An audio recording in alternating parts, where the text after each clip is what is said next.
The Vraxians came to Earth 50 years ago. They were tall, insect-like aliens with hard outer shells and 6 limbs. Their eyes glowed yellow in the dark, and their voices made clicking sounds that humans found hard to understand.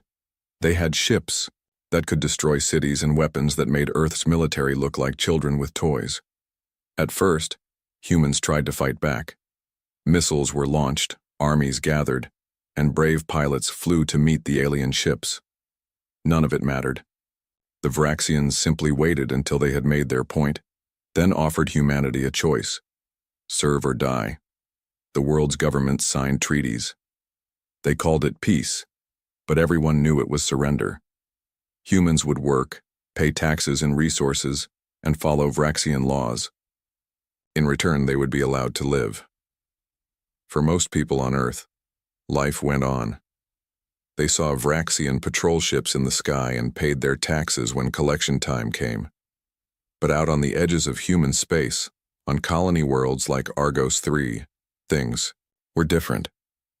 Argos III was a dusty planet with orange skies and 2 small moons. It wasn't much to look at, but beneath its surface lay valuable minerals that both humans and Vraxians needed. About 500 people lived there, working in the mines or supporting those who did. Alan Price walked along the ridge overlooking the colony, his boots kicking up small clouds of rusty dust with each step. 10 years ago, he had been captain. Price, a Marine with medals for bravery and a promising career ahead. Now he was just Alan, head of security for a mining colony that most people on Earth didn't know existed. "Daddy, look what I found." Alan turned to see his daughter Lily running toward him, her dark hair bouncing with each step. At 8 years old, she had never seen Earth. She knew only the orange skies of Argos III and the stories her parents told her of blue oceans and green forests. "Careful on the rocks, sweetheart," Alan called, smiling as she slowed down. In her hands, she held her sample case, a clear plastic box divided into small sections. Each section contained a different rock or crystal she had found on her explorations.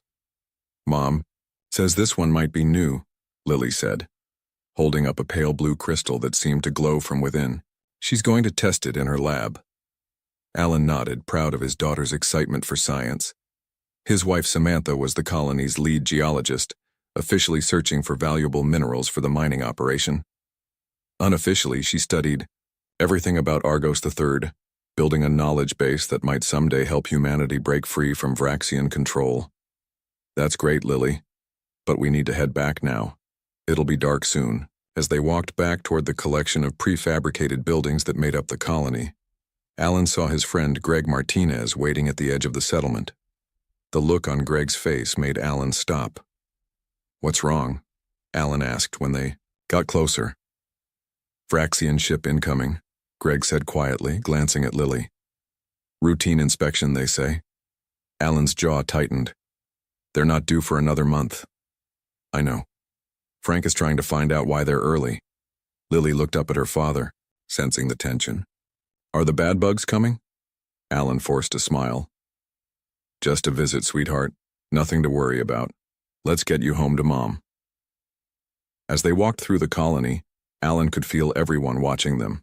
They all knew what Vraxian inspections could mean. Sometimes it was just counting resources and checking production numbers. Other times the aliens would take people away for questioning. Sometimes those people came back. Sometimes they didn't. The Price family lived in a single-story home at the edge of the colony, close to Samantha's lab. As they approached, Samantha came out to meet them, her face tight with worry. "I heard," she said, taking Lily's hand. "The ship will land in an hour." Alan nodded. "I need to get to the landing pad. Frank will need help." Frank Miller was the colony administrator, the person officially in charge of dealing with the Vraxians. "Be careful," Samantha said, her eyes conveying what she couldn't say in front of Lily. Alan touched her cheek gently. "Always am." He knelt, down to Lily's level. "You stay with Mom today, okay? No exploring until the visitors leave." Lily nodded solemnly. "I'll help Mom in the lab instead." "That's my girl." Alan kissed the top of her head, then turned and walked toward the colony center. The Vraxian ship appeared in the sky an hour later, a dark shape that blocked the sun as it descended. It was smaller than their warships, but still large enough to carry 100 Vraxian soldiers if needed. The landing struts extended as it touched down on the pad, sending up clouds of dust that were carried away by the hot wind. Frank Miller stood at the edge of the pad, wearing his cleanest clothes and the official colony administrator badge. Alan stood a few steps behind him, along with Greg and 2 other security officers. None of them were armed. Vraxians didn't allow humans to carry weapons in their presence. The ship's door opened with a hiss, and 3 Vraxians stepped out. 2 were soldiers, carrying plasma rifles and wearing the scaled armor of the Vraxian military. The 3rd wore the elaborate decorations of a high-ranking official. "Governor Zekthar," Frank said, bowing slightly. "We weren't expecting your visit. For another month." The Vraxian governor's yellow eyes fixed on Frank. When he spoke, his clicking sounds were translated by a device at his throat. "Your tribute has been insufficient for 3 cycles," Zekthar said. "Explanations are required." Frank nodded. "Yes, Governor. We've had some equipment failures that slowed production. If you'll allow me to show you the maintenance logs, I'm not interested in your excuses," Zekthar interrupted. "The Empire requires resources. Your failure threatens the stability of this sector." Alan watched as Frank tried to explain the genuine problems they'd been having. The mining equipment was old, spare parts were hard to come by, and the last supply ship from Earth had been delayed. More colonists had gathered behind them, worried about what was happening. Alan noticed with growing concern that more Vraxian soldiers had exited the ship. 8 now stood in formation behind their governor. "Perhaps a demonstration is needed," Zekthar said finally, cutting off Frank's explanations. A reminder of the cost of failure. Alan felt a chill run down his spine. He had seen demonstrations before during the war. They usually involved public executions. Before anyone could speak, a small voice called out from the crowd, "Daddy!" Alan turned to see Lily pushing through the gathered colonists, her sample case clutched to her chest. Samantha appeared behind her, reaching for her daughter with panic on her face. "Lily, no!" Alan shouted, but it was too late. The little girl ran toward her father, unaware of the danger. She stopped short when she saw the Vraxians, her eyes wide with fear and curiosity. Zekthar turned to look at the child. For a long moment, no one moved. "The small one will suffice," the governor said at last. "A simple lesson, easily taught." Alan lunged forward, but the Vraxian soldiers moved faster. 2 of them grabbed his arms while another blocked Frank from interfering. Lily stood frozen, too frightened to move as Zekthar approached her.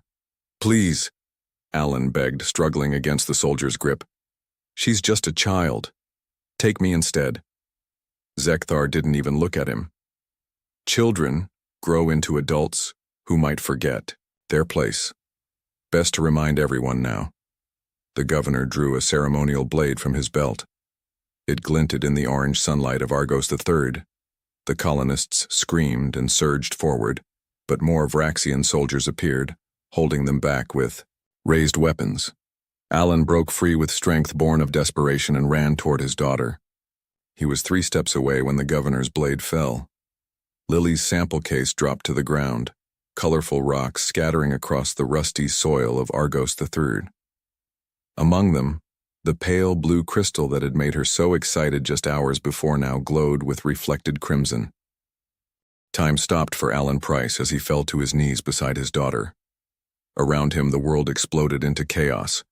Colonists screamed and pushed against the Vraxian soldiers. Samantha broke through the crowd, her face twisted in horror as she saw what had happened to Lily. Governor Zekthar stepped back, wiping his blade clean on a cloth. He seemed unmoved by the scene before him, as if he had done nothing more important than squash an insect. "Let this be a lesson," he announced, his translator making his clicks sound flat and emotionless. "The Empire does not accept failure. Your next tribute will be on time and in full." Alan didn't hear him. He gathered Lily's small body in his arms, his tears falling onto her still face. Samantha reached them and collapsed beside her husband and daughter, her scientist's hands now helpless to save what mattered most. The Vraxians began to move back toward their ship, their mission complete. Governor Zekthar paused only once, to pick up the pale blue crystal that had fallen from Lily's sample case. He examined it briefly before pocketing it, then continued walking. "You're dead," Alan whispered, so quietly that only Samantha heard him. "You just don't know it yet." 3 days later, they buried Lily on a hill overlooking the colony. Everyone, from Argos III, attended, standing in silence as Alan and Samantha placed their daughter's body in the red soil of the planet she had loved. They marked her grave with a circle of the colorful rocks she had collected, surrounding a simple stone with her name. That night, Frank Miller found Alan in the colony's small bar, sitting alone with an untouched drink. "We need to talk," Frank said, sliding into the seat across from him. Alan didn't look up. "Nothing to talk about. I know what you're thinking, and you can't do it." Frank leaned closer. "The Vraxians would destroy the whole colony in response. I don't care anymore. Samantha cares. The other families here care." Frank ran a hand through his gray hair. "Look, Earth is sending a diplomat to file an official complaint. It won't bring Lily back, but—" Alan laughed, a harsh sound with no humor in it. "A complaint? My daughter is dead and Earth wants to file paperwork? It's all they can do against the Vraxians, you know that." Alan finally looked up, and Frank flinched at what he saw in his friend's eyes. "No, it's not all that can be done," Alan said quietly. "It's just all they're willing to do." 2 weeks later, Alan Price disappeared. He told Samantha he was going, but not where or exactly what he planned. She didn't ask. Instead, she gave him a small data chip and a kiss for "when you need it," she said. Then she returned to her lab, where she had been working day and night since Lily's death. Alan took a small ship that officially was listed as lost in a mining accident. He set course for New Detroit, a space station on the edge of human space, known for its lack of questions and abundance of people with useful skills. The Red Dragon bar on New Detroit's lowest level was dark and smoky. People came here to avoid being seen, to make deals better left unrecorded. Alan sat at a corner table, nursing a drink and watching the door. After an hour, a tall woman with short gray hair and a scar across her left cheek approached his table. "You're a long way from home, Captain Price," she said, sitting down without being invited. "Not Captain anymore, Commander Chen. Just Alan." Lisa Chen studied him with eyes that had seen too much during the war against the Vraxians. "And I'm not Commander anymore. Just Lisa. What brings you to this hole?" "I need people. Good people who hate the bugs as much as I do." Lisa's expression didn't change, but she leaned forward slightly.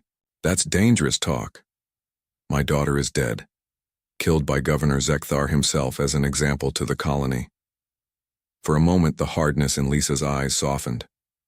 "I'm sorry, Alan. How old?" 8. Lisa cursed softly. "What are you planning?"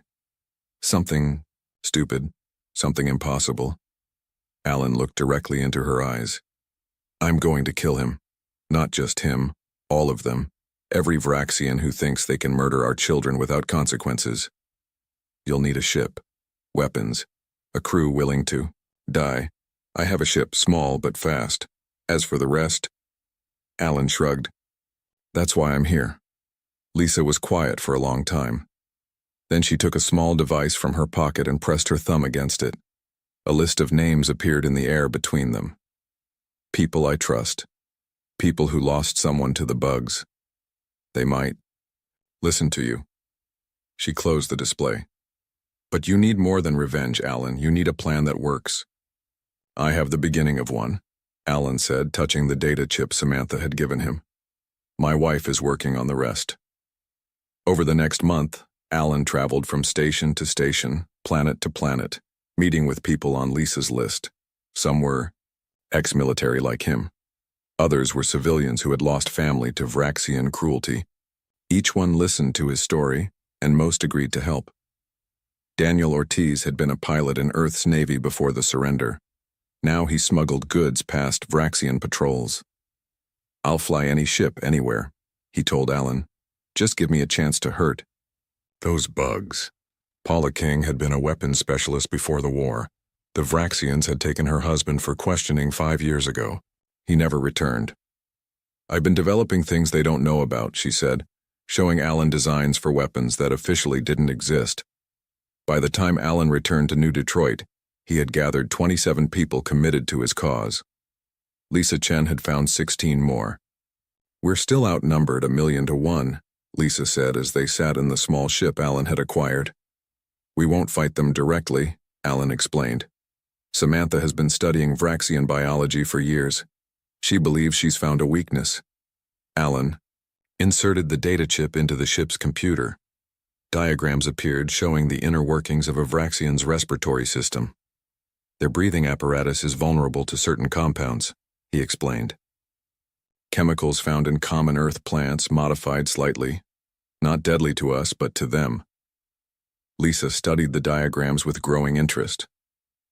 "This could work, if we can deploy it in enclosed spaces where they gather." "Exactly. We hit them where they feel safest.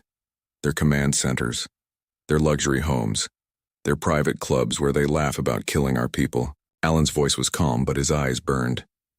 "And we leave a message each time." "What message?" Alan took out a small hologram projector and activated it. Above it floated the image of Lily, smiling, holding up a colorful rock to show the camera. "For Lily," he said simply.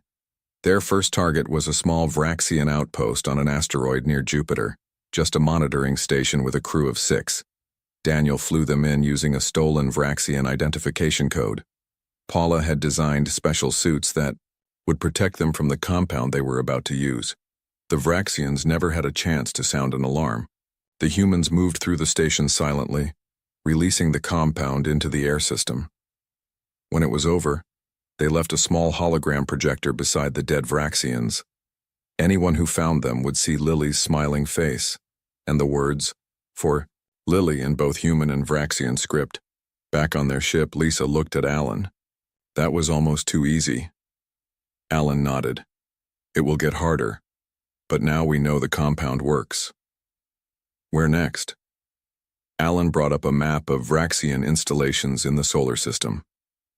"We work our way up. Small outposts first, then larger targets. Each time we leave the same message. Until they learn to fear us as much as we've feared them," Lisa said. "No," Alan corrected her. "Until they learn that fear isn't enough. Until they understand what happens when you take something precious from someone who has nothing left to lose." On Argos III, Samantha Price received a simple message on her private computer. "It works." She allowed herself a small smile, then returned to her work. The compound could be improved, made stronger, more effective. And there were other weaknesses to exploit in Vraxian biology. For the first time since Lily died, Samantha felt something other than grief. She felt purpose. In his palace on the Vraxian homeworld, Governor Zekthar received reports of the attack. 6 Vraxians dead at a minor outpost, a strange message left behind. "Find who did this," he ordered his security chief. "Make an example of them." He didn't feel worried. Humans had tried resistance before and always failed. This would be no different. He was wrong. Word spread quickly among the Vraxians. 6 dead at an outpost near Jupiter. Then 12 more at a research station on Mars. A week later, a luxury resort for Vraxian officials on Europa was found empty, with 23 bodies and the same message left behind. For Lily. The attacks were precise and silent. No alarms triggered, no distress calls made. Just Vraxians found dead and a human child's face watching over them. On Earth, Admiral Diane Foster sat in her office at the United Earth Fleet headquarters. Across from her desk sat a very unhappy Vraxian diplomat. "These attacks are acts of war," the diplomat clicked, his translator making his anger sound flat and mechanical. "If your government cannot control its people, the Empire will take action." Admiral Foster kept her face neutral. "We are doing everything possible to find these terrorists. They do not represent humanity's official position." "Your official position matters little when our people are dying," the diplomat replied. Governor Zekthar demands results. After the diplomat left, Admiral Foster opened a secure channel to her second-in-command, Captain William Reeves. The bugs are getting nervous, she said. Captain Reeves nodded. Good. Maybe they'll think twice before killing children. Officially, I never said that. Foster's eyes narrowed. Make sure fleet patrols stay clear of these coordinates for the next week. Maintenance issues, log it properly. Reeves looked at the coordinates and understood. Another Vraxian target, one that would not receive help from nearby Earthships. Yes, Admiral. Maintenance issues can be so unpredictable. Meanwhile, Alan's ship was docked at a hidden base in the asteroid belt. What had started as a crew of 43 had grown to over 60 as word of their success spread. Ex-soldiers, engineers, pilots, and civilians who had suffered under Vraxian rule found their way to him. In the ship's main room, Alan addressed his growing force. Our next target is bigger, he said, showing a hologram of a Vraxian command center on Titan, Saturn's largest moon. Security will be tighter, but the reward is greater. This facility coordinates all Vraxian military operations in the outer system. Lisa Chen studied the hologram. How many bugs inside? At least 50, including 3 high-ranking officers who have ordered attacks on human settlements. Daniel Ortiz frowned. Our compound worked well in smaller spaces, but this place is huge. We don't have enough to fill the whole facility. Alan nodded to Paula King, who stepped forward. That's why we have this, she said, holding up a small device. It doesn't just release the compound, it multiplies it, spreading through their ventilation system faster than before. Samantha's latest work, Alan explained. She's been improving the formula. Back on Argos III, Samantha Price had not been idle.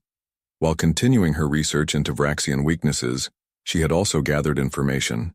The colony's position as a mining outpost meant supply ships came and went regularly. Each one brought news and took away secure data packages for Alan. Frank Miller watched her with growing concern.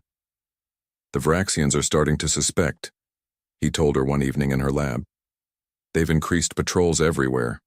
It's only a matter of time before they connect the attacks to what happened here. Samantha didn't look up from her microscope. Let them suspect. They can't prove anything. They don't need proof to punish us all, Frank reminded her. Be careful, Sam. We can't lose you too. On Titan, the attack went exactly as planned. Alan's team infiltrated the Vraxian command center using stolen access codes. They planted Paula's devices throughout the ventilation system, then retreated to a safe distance. But as they were leaving, an alarm sounded. We've been spotted, Lisa hissed through their comm system. Security drones at the east exit. Alan quickly changed plans. Daniel, take Team 2 out the north side. We'll draw their attention. The next few minutes were chaos. For the first time, Alan's people had to fight directly against Vraxian forces. The aliens were strong and their armor tough, but they fell just like anyone else when shot in the right places. Alan and Lisa's team fought their way to their escape ship, losing 2 people in the process. Daniel's team made it out cleanly on the other side of the facility. As their ships raced away from Titan, Alan looked back at the Vraxian command center. Already he could see signs that the compound was working. Vraxians stumbling out of doors, clawing at their breathing apparatuses. We lost good people today, Lisa said quietly beside him. Alan nodded. The first but not the last. They knew the risks. The bugs will be more prepared next time. So will we. News of the Titan attack spread throughout the solar system. This time it couldn't be kept quiet. 57 Vraxians dead, including a regional commander. The human resistance had escalated from small outposts to major military targets. Governor Zekthar was furious. In his palace on the Vraxian homeworld, he summoned his top military advisors. Find these humans and exterminate them, he ordered. Double patrols on all shipping lanes. Inspect every vessel. I want these terrorists found. One of his advisors, General Krell, spoke carefully. There is something strange about these attacks, Governor. They all leave the same message. For Lily. Our intelligence suggests this refers to a human child killed during an inspection on a colony world. Zekthar waved a dismissive limb. I have made examples of many humans. They all look the same to me. This was recent. On Argos, 3rd, the records indicate you personally carried out the demonstration. For a moment, Zekthar paused, remembering. Ah, yes, the small one with the case of rocks. He reached into a drawer and pulled out a pale blue crystal. I kept this as a souvenir. Perhaps we should investigate the colony, General Krell suggested. The timing suggests a connection. Zekthar clicked in annoyance. Very well, send a battlecruiser to Argos III. Question everyone. Find any links to these terrorists. On Earth, Admiral Foster received the news of the Vraxian battlecruiser's departure with alarm. She immediately sent a coded warning to her network of sympathizers throughout the system. One of those messages reached Alan's ship just as they were planning their next move. A battlecruiser is heading to Argos III, Alan told his people, his face grim. They suspect the connection. Samantha, Lisa said, understanding immediately. She's in danger. Alan was already moving toward the bridge. Daniel, set course for Argos III, maximum speed. We'll never beat a Vraxian battlecruiser, Paula pointed out. They're too fast. Then we'll have to be smarter, Alan replied. Lisa, contact your people near Earth. We need a distraction. Something big enough to delay that cruiser. As Alan's ship raced toward Argos III, Samantha received the warning from Admiral Foster. She calmly began destroying her research and transferring her most important findings to secure data chips. Frank Miller rushed into her lab. Vraxian battlecruiser, just entered orbit. They're sending down shuttles full of soldiers. Samantha handed him a small package. Hide this where they won't find it. Alan will need it. What about you? You need to hide. She shook her head. They're looking for connections to the attacks. If I run, they'll know I'm involved. They'll punish the whole colony. She took a deep breath. I'll face them. Buy time for Alan. Outside, Vraxian shuttles were landing in the colony center. Soldiers poured out, weapons ready. At their head was General Krell himself, come to find the source of the attacks that had humiliated the Empire. Samantha Price walked out to meet them, her head held high. Behind her, hidden away in her lab, was the key to the Vraxians' destruction. If only Alan could reach it in time. General Krell towered over Samantha Price, his yellow eyes studying her with cold intelligence. Around them, Vraxian soldiers searched the colony, pulling people from their homes and checking every building. You are the scientist, Krell said, his translator making the statement sound flat. You study rocks and soil. Samantha nodded. That's my job, finding valuable minerals for the mines. And you are the mate of Alan Price, former military captain. She kept her face calm despite the fear that shot through her. They knew about Alan. My husband left weeks ago. I don't know where he is. General. Krell's mouth parts clicked in what might have been a laugh. Interesting timing. Just after the small human was terminated as an example. Our daughter, Samantha said, unable to keep the edge from her voice. Her name was Lily. Yes. The same name that appears at all the attack sites. Krell moved closer. You expect me to believe this is coincidence? Frank Miller stepped forward. We've cooperated with all Empire regulations. Our production is back on schedule. Whatever you're looking for, it's not here. Krell ignored him, focusing on Samantha. Your laboratory will be searched thoroughly. You won't find anything of interest, Samantha replied. Just rocks and soil, samples. As Vraxian soldiers led Samantha away for more questioning, she glanced at the sky. Somewhere up there, Alan was racing toward Argos III. She hoped he would be smart enough to stay away. In space near the orbit of Mars, a Vraxian patrol ship exploded suddenly. Then another. Emergency signals filled communication channels as 3 more ships reported attacks. The battle cruiser heading for Argos III received the distress calls and paused. Multiple attacks in Sector 7, a Vraxian officer reported to the ship's commander. They request immediate assistance. The commander hesitated. His orders from Governor Zekthar were clear: investigate Argos III. But leaving patrol ships to be destroyed would be a serious failure. Divert course to Sector 7, he decided. We will deal with the colony after. Hiding in the shadow of an asteroid, Lisa Chen watched through her ship's sensors as the battlecruiser changed direction. It worked, she said into her communicator. The diversions pulled the cruiser away. You have maybe 8 hours before they realize it's a trap and head back to Argos III. Understood, Alan's voice replied. We're almost there. Be careful getting out. You too. Don't do anything stupid. Lisa paused. More stupid than usual, I mean. Alan's ship approached Argos III from the dark side, using the smaller of the two moons to hide their approach. Daniel Ortiz kept the engines running at minimal power to avoid detection by the Vraxian soldiers already on the planet. Scans showed 20 Vraxian life signs in the colony, Paula reported. 2 shuttles on the ground. Small force, but enough. To control the situation, Alan studied the layout on his screen. They're concentrating on the lab and administrative buildings. Samantha will be there. Frontal assault would be suicide by, one of the newer crew members said. Who said anything about frontal? Alan replied.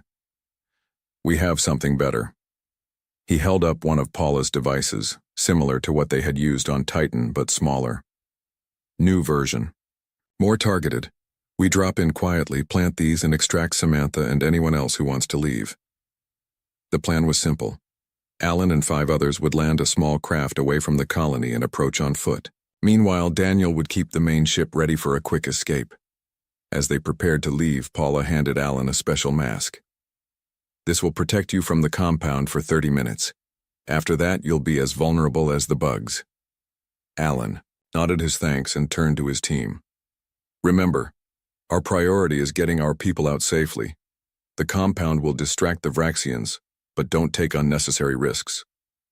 They landed 3 miles from the colony and moved quickly across the dusty landscape.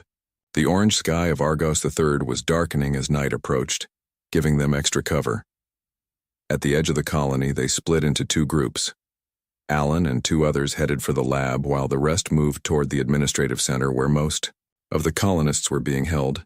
Alan's group reached the lab without being spotted. Inside, they found 2 Vraxian soldiers searching through Samantha's equipment and files. On 3, Alan whispered to his companions. 1, 2, 3. They burst through the door. Before the Vraxians could react, Alan activated a small device that emitted a targeted pulse, disabling the aliens' communication systems. Then they fired specialized stun weapons that Paula had designed specifically for Vraxian physiology. Both soldiers dropped without raising an alarm. Check everything, Alan told his team. Samantha would have hidden her research somewhere they wouldn't think to look. After searching for several minutes, one of Alan's team called him over. Found something. In a sample case similar to the one Lily had carried, hidden among dozens of ordinary rocks, was a small data chip. Alan pocketed it. Let's find Samantha. They moved carefully toward the colony center. From their position, they could see Vraxian soldiers guarding a group of colonists outside the administrative building. Samantha was among them, standing tall despite looking tired and worried. General Krell was addressing the colonists. Your continued resistance is pointless. Tell us what you know about these attacks and your punishment will be less severe. Alan gave his companions a signal. They planted Paula's devices at strategic points around the colony center, then took cover. Ready? Alan asked through his communicator. In position, came the reply from the second team. Devices planted. Alan took a deep breath, then pressed the activator. For a moment, nothing happened. Then a fine mist began to spray from the devices, spreading quickly through the air. The effect on the Vraxians was immediate.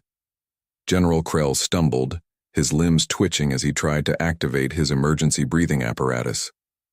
The other soldiers reacted similarly, some falling to the ground, others firing their weapons wildly. Now! Alan shouted. His teams moved in, guiding the colonists away from the confused and dying Vraxians. Alan ran straight to Samantha. You shouldn't have come, she said when she saw him, but her eyes showed relief. Couldn't let you have all the fun, he replied, taking her hand. We need to move. More Vraxians will be here soon. Not everyone can leave, Samantha said. The colony. Anyone who wants to stay can stay. But you're coming with me. I have your data chip. Samantha's eyes widened. You found it. Good. It's the final piece, Alan. The key to everything. As they ran toward the landing site, Samantha explained. It's not just a weapon anymore, it's a cure. A cure for what? For their cruelty. Samantha looked at him with intense eyes. The compound doesn't just affect their breathing. In smaller doses, it changes their brain chemistry, makes them less aggressive, more empathetic. Alan stared at her. You're saying we can make them feel remorse? Maybe. It needs more testing, but imagine, Alan, if we could make them understand what they've done. Before they could discuss it further, a Vraxian shuttle roared overhead, having just arrived from orbit. They're sending reinforcements, Alan said. We need to hurry. By the time they reached the ship, most of the colonists who wanted to leave had already boarded. Frank Miller was among those staying behind. Someone has to be here to rebuild, he told Alan. We'll make something of this place. For Lily. Alan gripped his friend's shoulder. Thank you. For everything. As Daniel piloted the ship away from Argos III, Samantha looked at the planet growing smaller below them. We'll come back, she promised. When it's safe. Alan took her hand. First, we have a governor to visit. On his palace on the Vraxian homeworld, Governor Zekthar received the news of the attack on Argos III with growing anger. Not only had the human terrorists struck again, but they had rescued the very people he had been investigating. The battle. Cruiser was diverted by a trick, his aide explained. By the time it returned to Argos III, the humans were gone. Zekthar smashed a decorative item on his desk. Find them, he roared. I want every ship, every soldier looking for these humans. There's more, Governor, the aide continued nervously. General Krell is dead, and the humans left a message. A hologram appeared above the desk. A small human child, the same one from all the previous attacks, smiled at him. But this time, the message was different. We're coming for you next, it said in perfect Vraxian. For 2 weeks, Governor Zekthar barely slept. Every shadow made him jump. Every unexpected sound caused him to call for guards. He tripled security around his palace and never went anywhere without an armed escort. Reports came in daily of more attacks on Vraxian facilities. Some were real. Others were false alarms caused by nervous officials. The empire that had ruled through fear was now experiencing fear itself. In a hidden base on one of Neptune's moons, Alan and Samantha prepared for their final mission. Their force had grown to over 100 people, and supporters throughout the solar system provided information, supplies, and diversions when needed. The compound is ready, Samantha said, showing Alan a series of small, clear capsules. I've created 2 versions. The red one is the weapon we've been using. The blue one is the modified version, the one that affects their brain chemistry. Alan studied the blue capsules. And you're sure this will work? As sure as I can be without testing it on a living Vraxian. Samantha hesitated. Alan, we need to talk about what happens after. After we kill Zekthar? After we win? Samantha put her hand on his arm. If we just replace their cruelty with ours, nothing really changes. We need to think beyond revenge. Alan's face hardened. He killed our daughter, Sam. He needs to pay for that. Yes, he does. But there are millions of Vraxians who had nothing to do with Lily's death. If we have a way to change them to make peace possible. She let the thought hang in the air. Lisa Chen entered the room, interrupting their conversation. We have the final intelligence reports, she said. Zekthar is holding a major gathering at his palace tomorrow. All the top officials will be there. Perfect timing, Alan said. What about our inside help?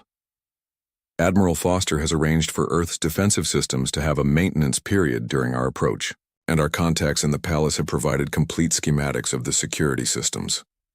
Alan nodded. Then we're ready.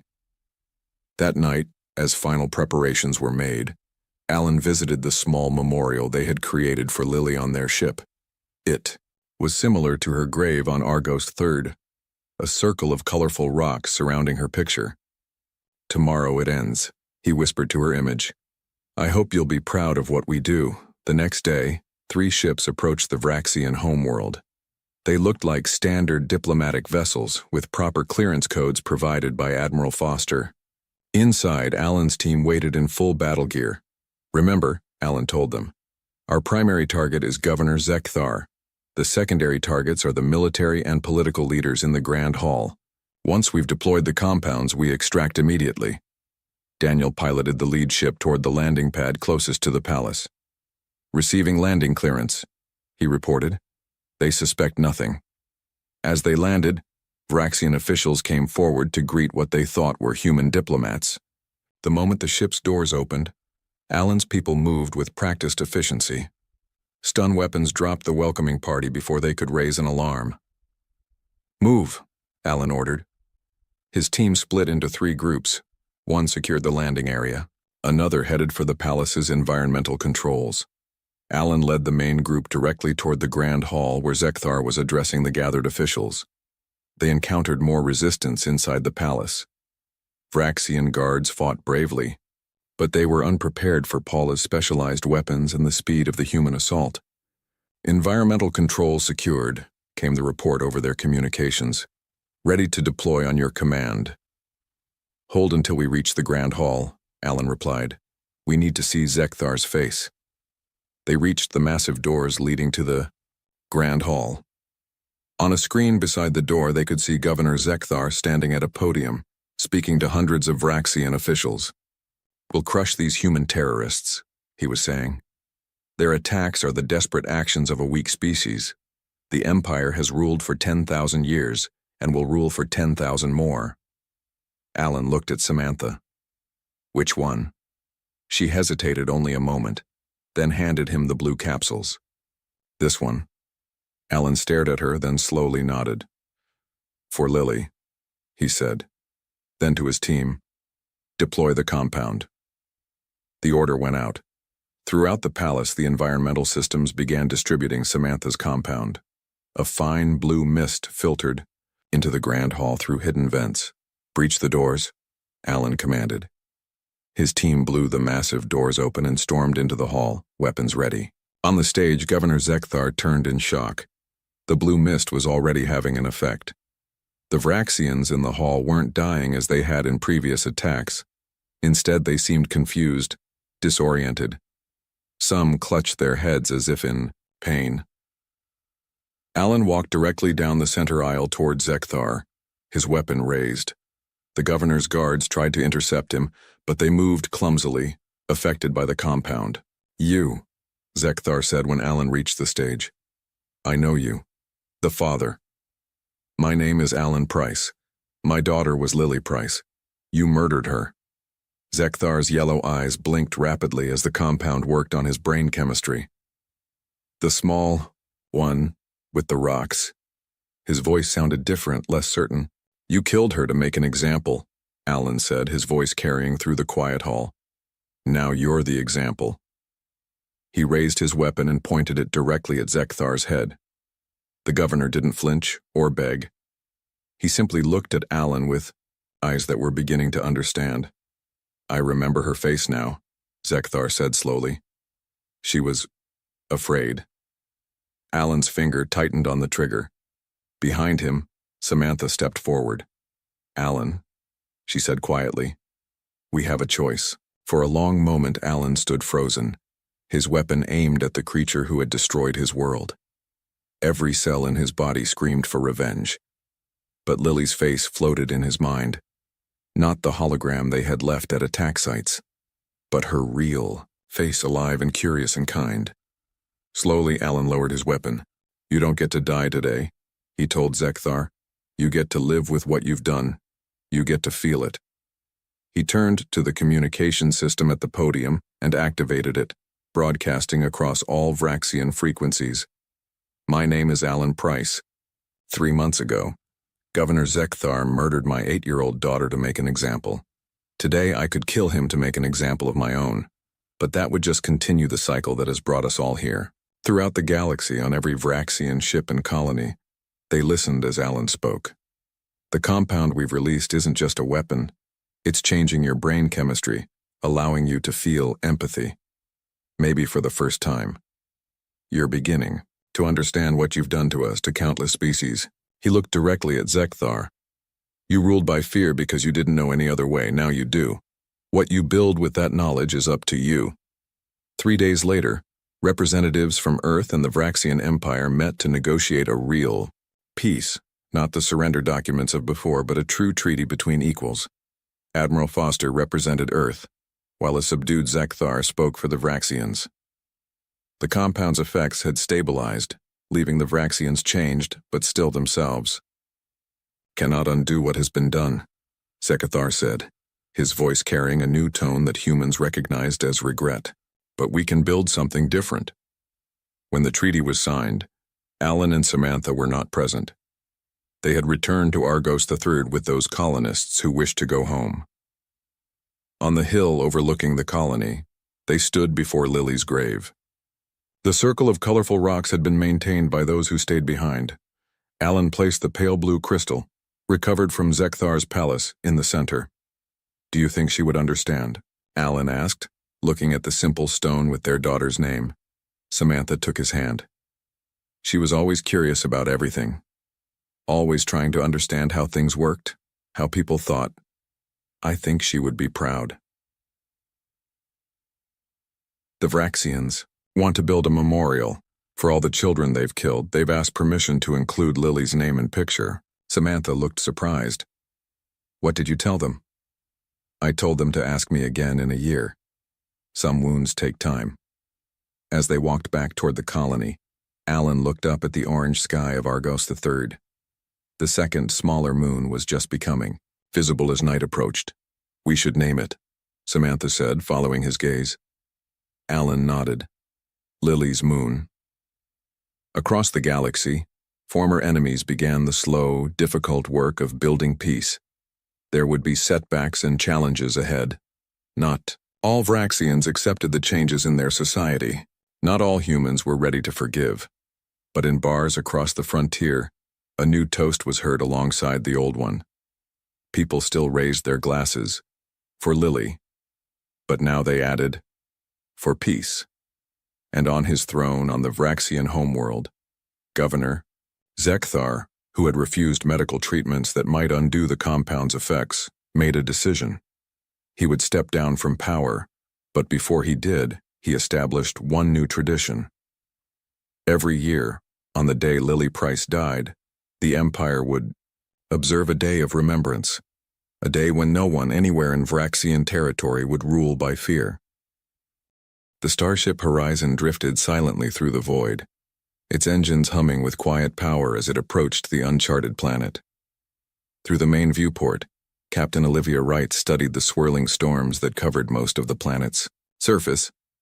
GX-427 looked hostile and uninviting, with violent purple clouds and occasional flashes of lightning that could be seen even from orbit. Anything interesting on the scans, Alan? Olivia asked, turning to her science officer, Alan Martinez, hunched over his console, his brow furrowed in concentration.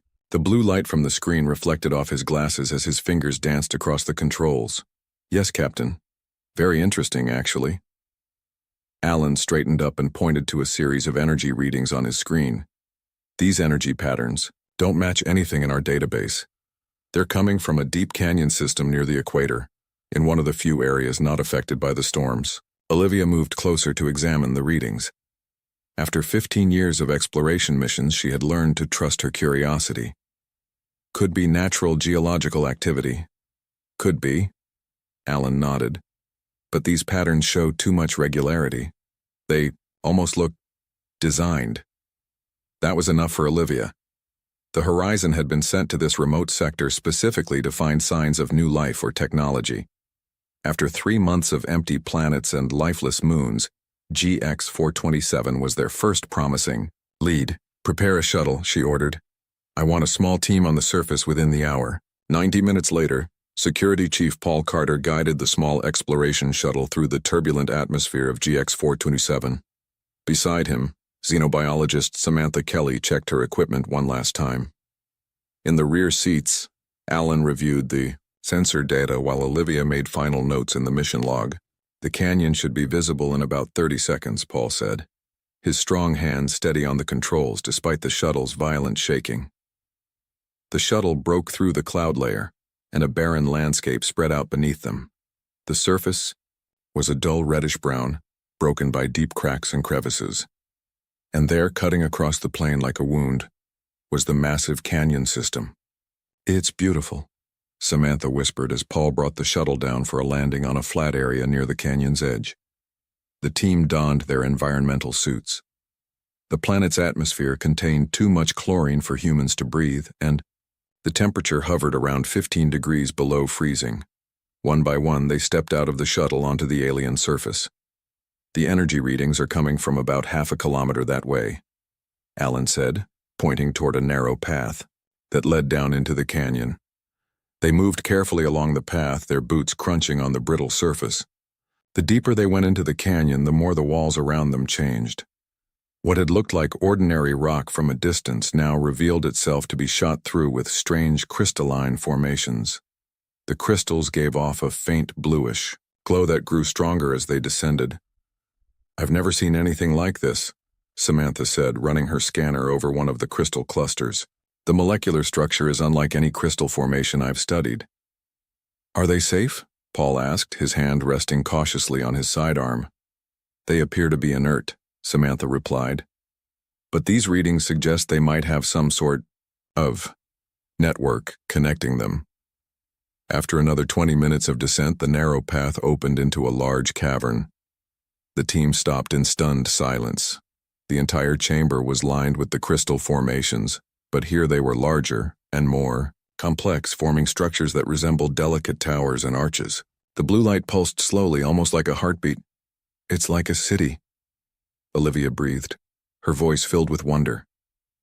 Alan's scanner beeped urgently. The energy readings are off the scale in here.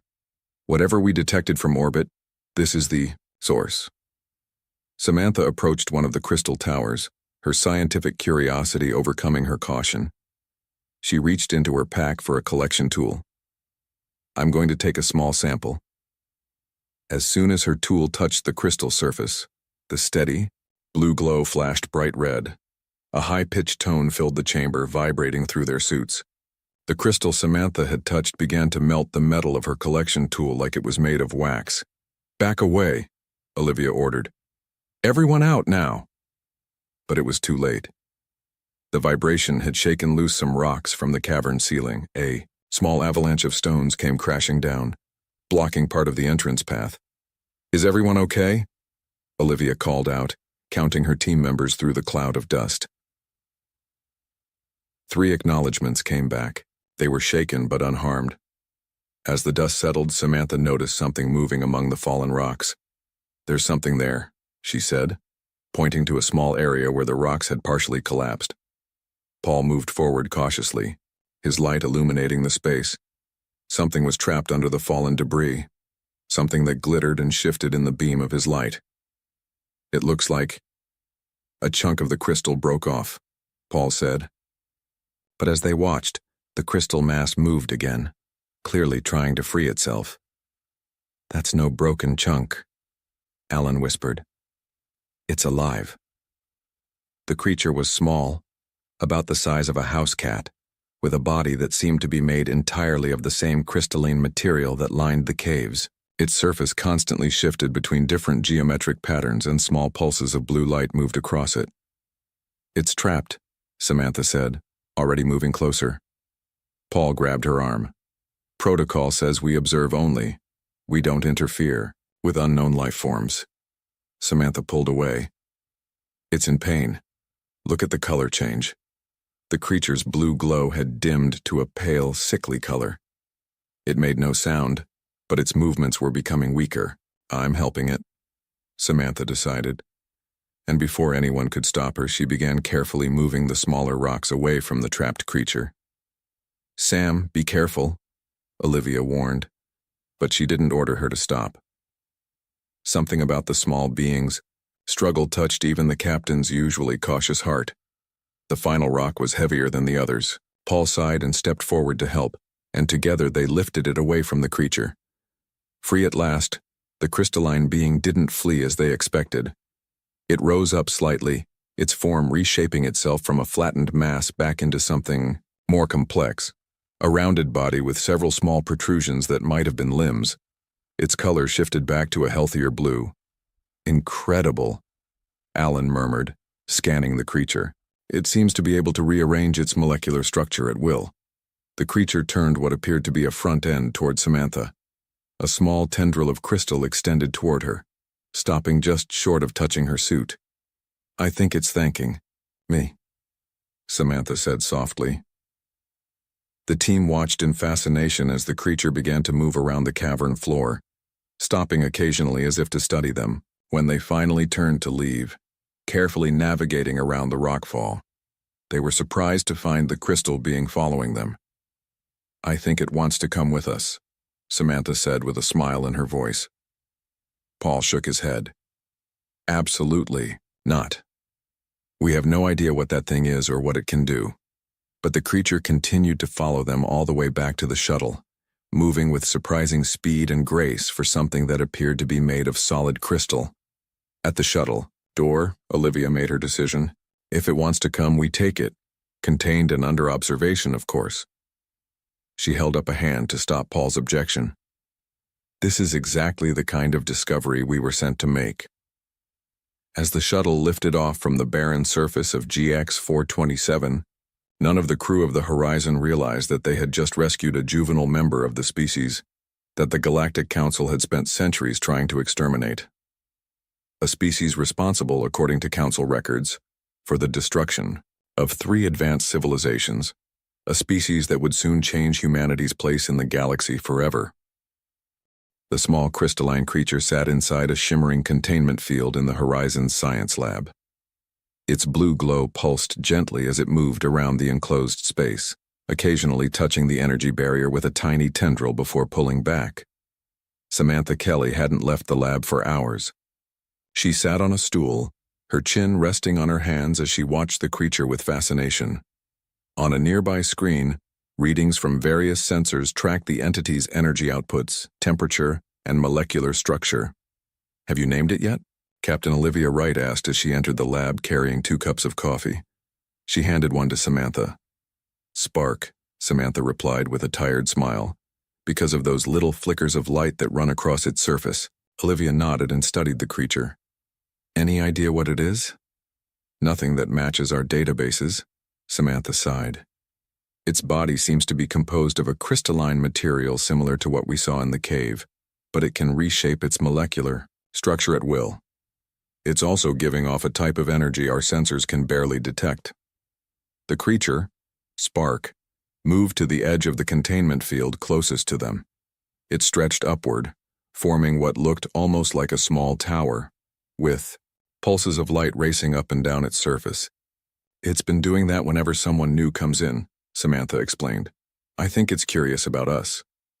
"Just make sure it stays in that containment field," Olivia reminded her. "We need to follow quarantine protocols until we know exactly what we're dealing with."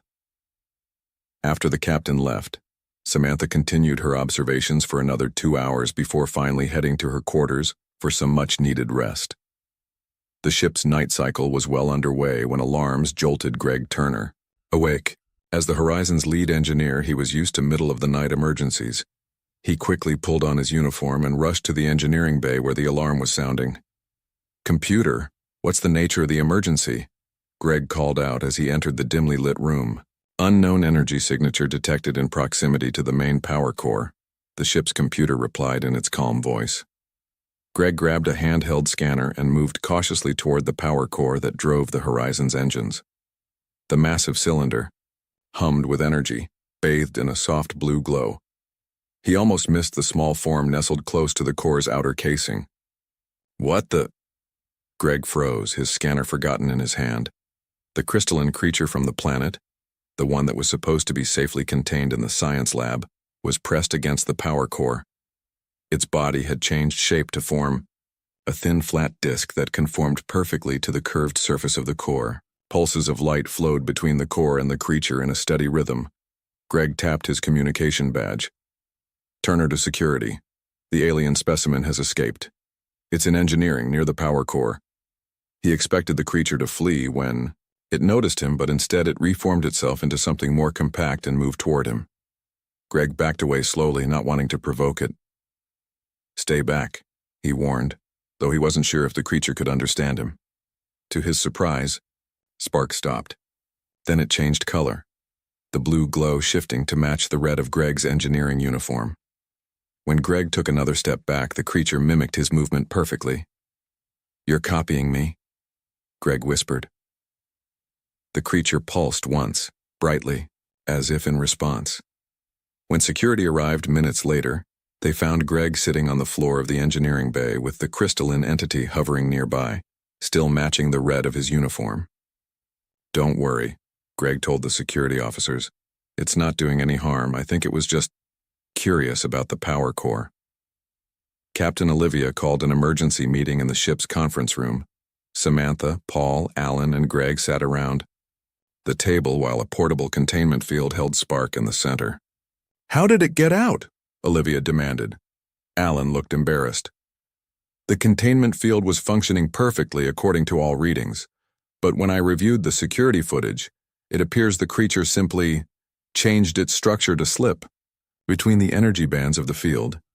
"That should be impossible," Paul said, his face tight with concern. "Apparently not for Spark," Samantha replied. She turned to Greg. "What was it doing with the power core?" Greg shrugged. "It seemed to be studying it, maybe even feeding on some of the energy. But the core's output remained stable, so if it was taking energy, it was only a tiny amount." "The real question," Dr. Karen Bishop said as she entered the room, "is what happened between you and the creature, Greg." The ship's medical officer placed a data tablet on the table. "These are neural scans of both Greg and the creature during their interaction. Look at this pattern matching." The screen showed two waveforms that pulsed in near-perfect synchronization. "It was copying my brainwaves?" Greg asked, looking disturbed. "Not exactly," Karen replied. "It's more like harmony, two instruments playing the same song together. I've never seen anything like it." Samantha leaned forward excitedly. "This suggests it forms symbiotic bonds rather than simply consuming resources. The records we have of similar crystalline entities describe them as parasitic, but this behavior indicates something much more complex." Just then, the ship's communication system activated. "Captain, we're receiving an encrypted transmission from a Galactic Council vessel," the communications officer reported. "They're requesting to speak with you immediately." The mood in the conference room darkened when the message played. The stern face of a being with pale blue skin and no hair filled the screen. The alien wore an ornate uniform covered with symbols of office. "I am Representative Zix-9 of the Galactic Council," the being said in a clipped formal tone.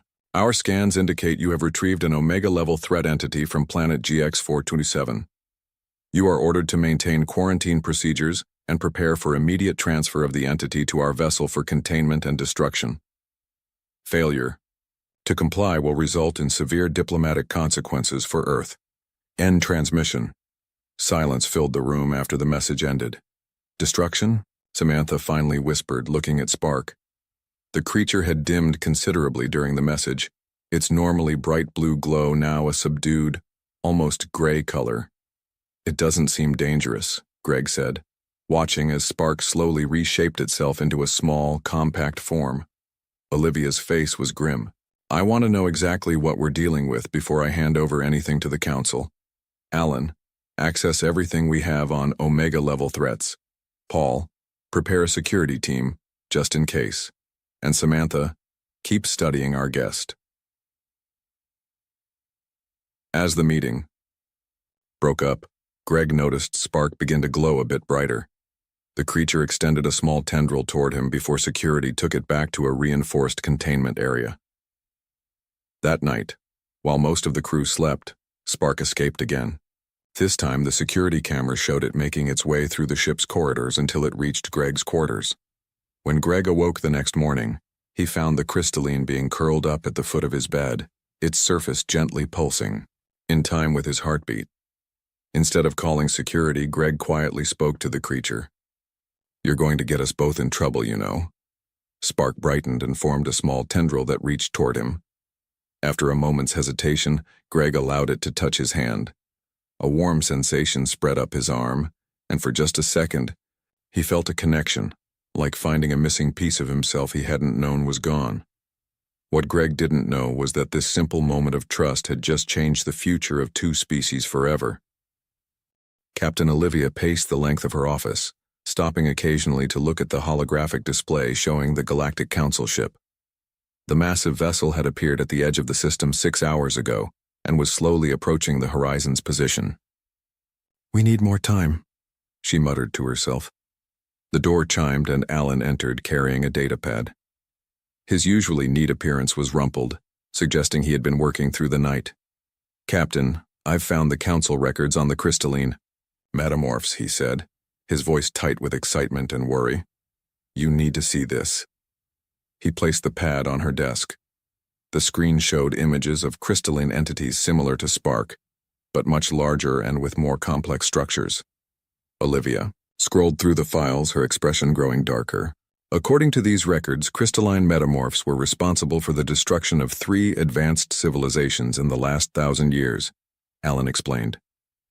The Viridian Empire, the Cos Hegemony, and most recently, a species called the Narians. "How?" Olivia asked, looking up from the pad.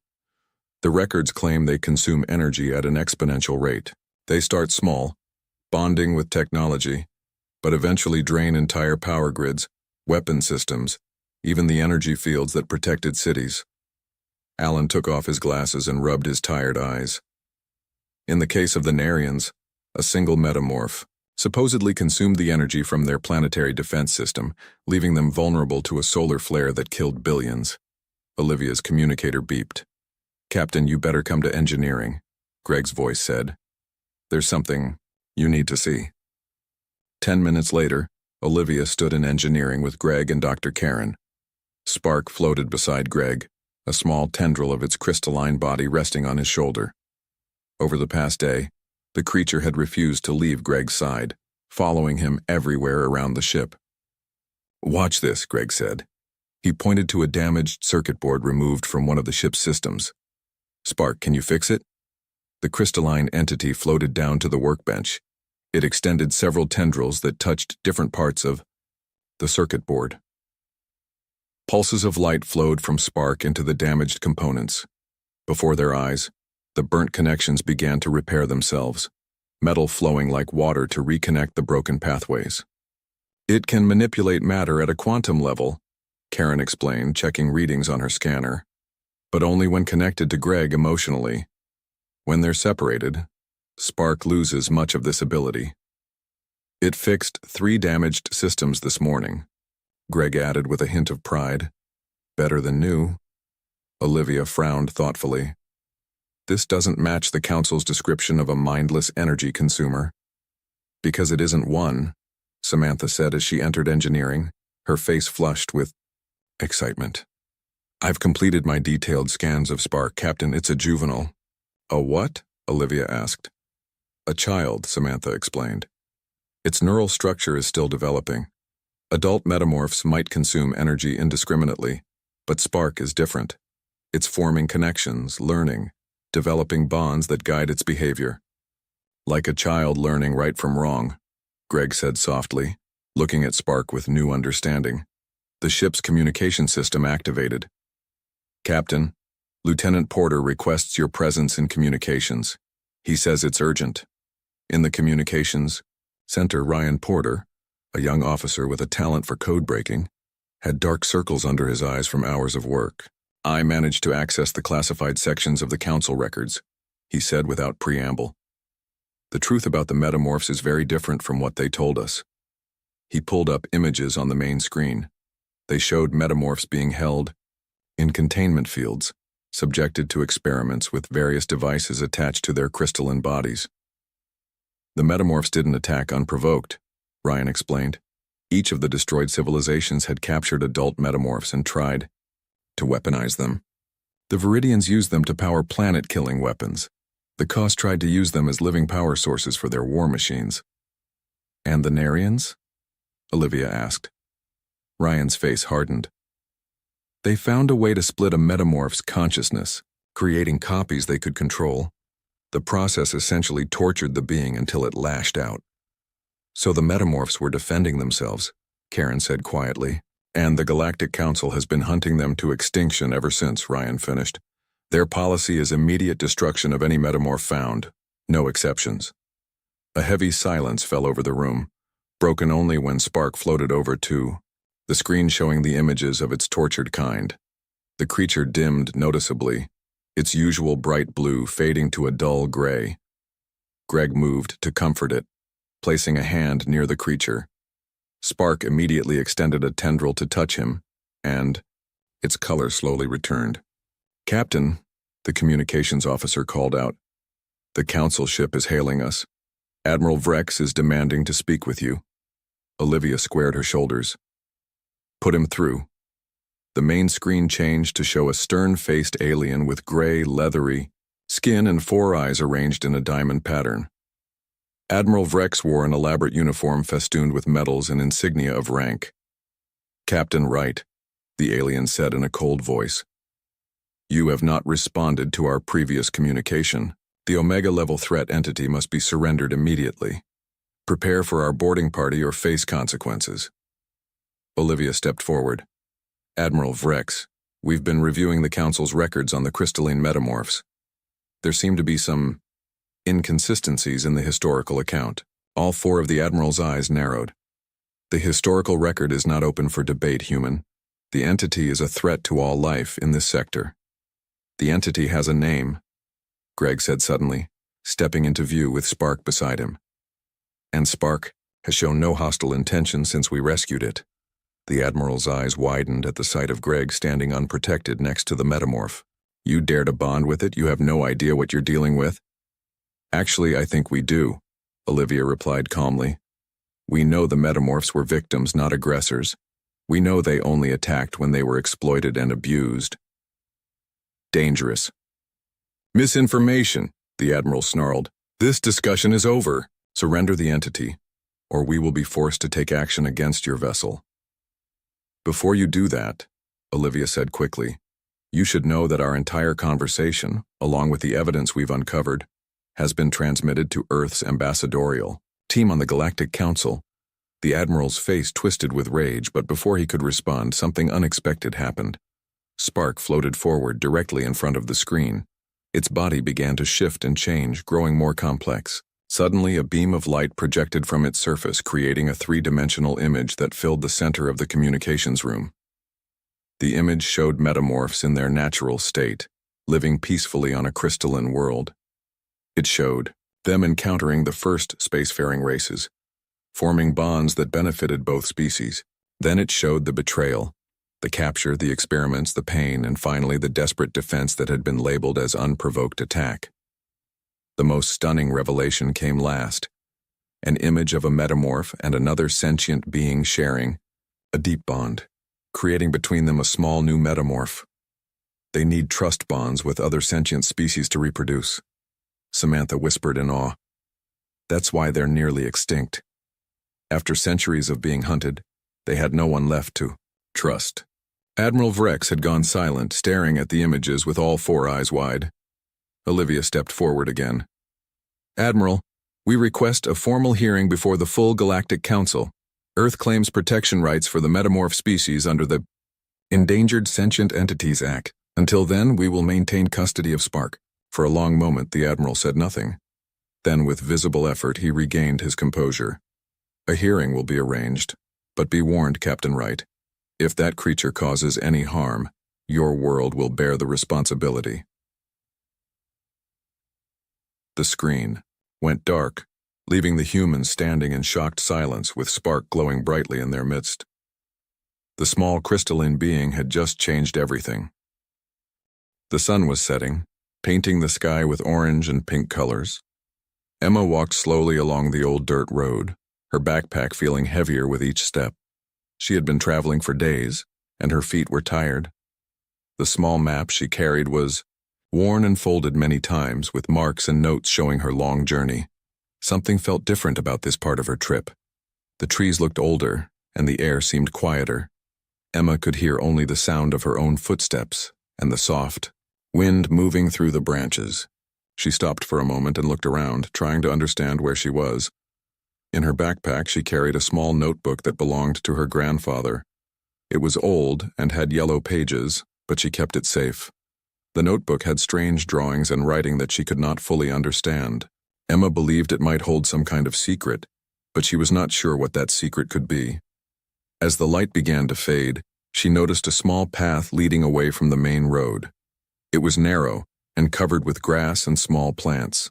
Most people would have ignored it, but Emma felt something pulling her toward that path. She hesitated for a few minutes, looking back at the main road and then at the hidden path. Her grandfather had always told her to trust her feelings. Sometimes, he would say, the most important things are found where no one else looks. Those words came back to her now, and she made her decision. With a deep breath, she stepped onto the narrow path. The path was not easy to walk on. Roots from old trees crossed the ground, and small stones made walking tricky. Emma moved carefully, watching each step. Her backpack made soft sounds as she walked, with things inside moving around. After walking for about 30 minutes, she saw something strange. Between two large trees, there was a small stone building. It was not very big, and it looked very old. Moss grew on its walls, and small plants were growing between the stones. The building seemed to be waiting for her, quiet and still. Emma came closer. The building had a small wooden door that looked very old. It was not locked, but it seemed like no one had opened it for many years. She touched the door, and it made a soft creaking sound. Her heart was beating fast. She knew something important might be waiting inside.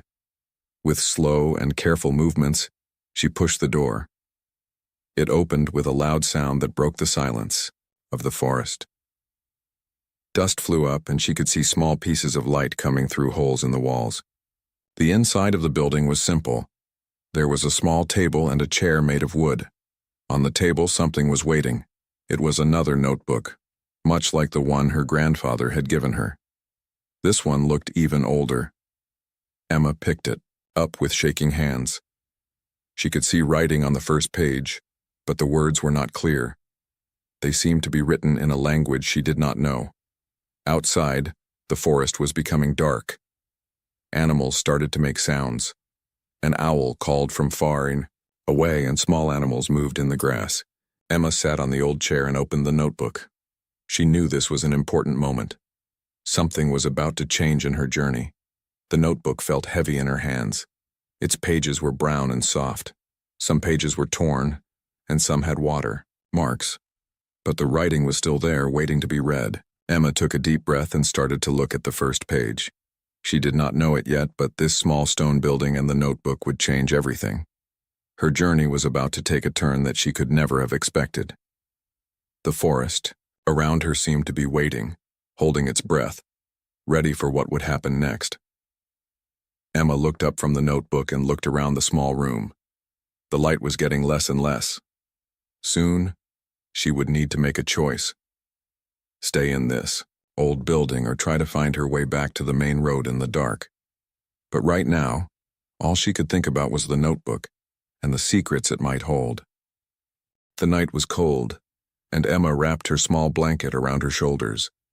She was still sitting in the old stone building, the mysterious notebook open in front of her. A small flashlight gave just enough light to see the pages.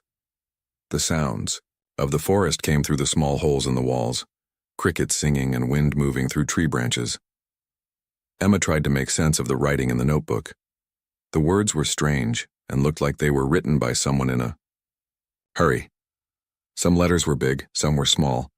Some pages had drawings mixed with the words. She saw pictures of trees, strange symbols, and what looked like maps with no names. Her grandfather's words came back to her again. He always said that some stories are not just told with words. Some stories are told through small signs and hidden messages. Emma remembered how he would spend hours looking at old books, turning pages slowly and smiling to himself as if he knew something others did not. She pulled out her grandfather's notebook from her backpack and put it next to the new notebook. They looked different but seemed connected somehow. The paper colors were similar, and both notebooks had that old smell of paper that had been kept secret for a long time. Outside, the moon began to rise. Its light came through the small holes in the stone building's walls. Emma could see the trees standing like dark shadows. She knew she could not stay here forever. She would need to find food and water soon. But right now, something was more important than food or rest. The notebook had a strange drawing on one page. It looked like a map, but not like any map Emma had seen before. There were no city names or country lines. Instead, there were strange marks that looked like symbols. Some looked like trees, some like mountains, and some like weird shapes she could not understand.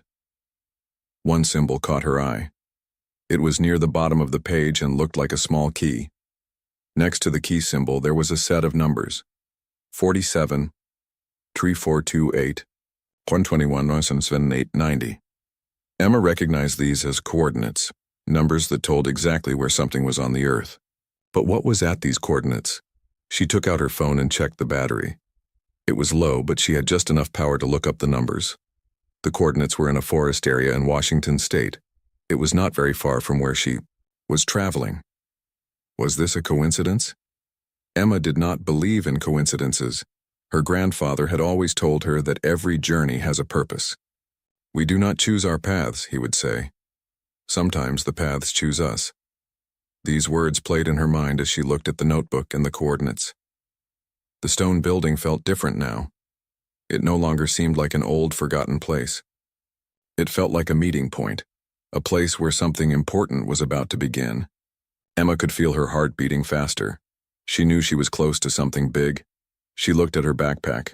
Inside, along with her grandfather's notebook and some clothes, she had a small compass and a few basic tools. She had packed these things without knowing why. Now it seemed like everything was making sense.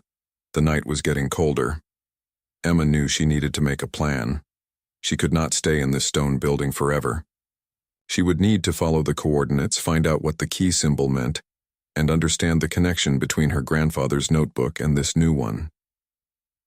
As she thought about her next move, she heard a sound outside. It was not like the normal forest sounds. It was different. A soft step, something moving carefully. Emma stopped breathing and listened. Something was outside the stone building. Something was watching her. She turned off her flashlight and waited. The moonlight was enough to see a little bit.